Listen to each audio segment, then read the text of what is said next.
Good day to you. Today I'm going to be reviewing the switch statement.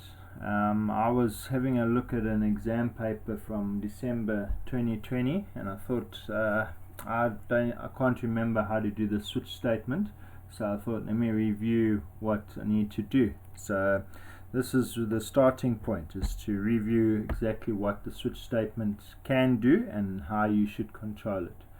So it's in lesson 13 of your COS1511 manual from UNISA.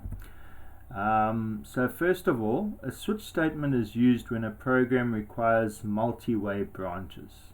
This means it has more than two possible routes and requires one of the precise alternative options to be selected. Okay. A switch statement contains a controlling expression, or as per COS1511, a selector. Okay, so you type it out as switch and then you specify your selector, whatever the selector is. But you have to declare the selector before you implement the switch statement. Okay. And the same here, it says the controlling expression or selector must always be either an integer or a character.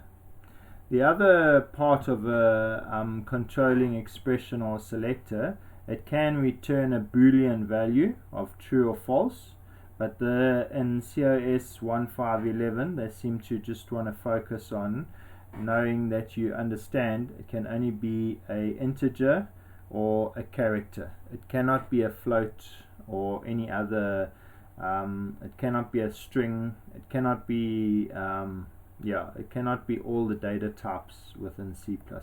Okay.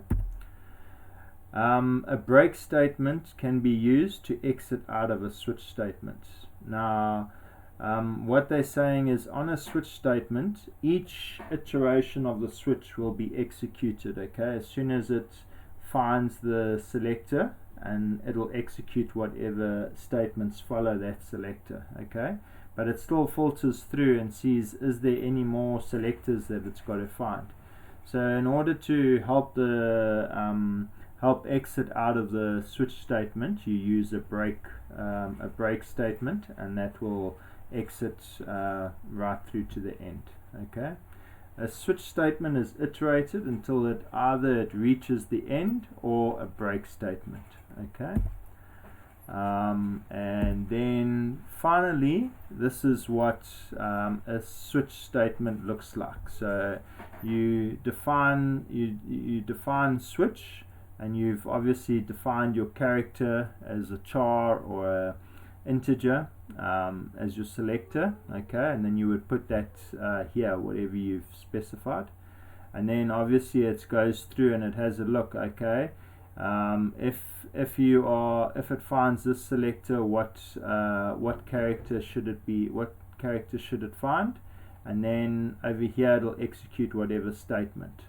Okay, and as you can see, if you're using the break, you only put the semicolon after the break and not within the statements.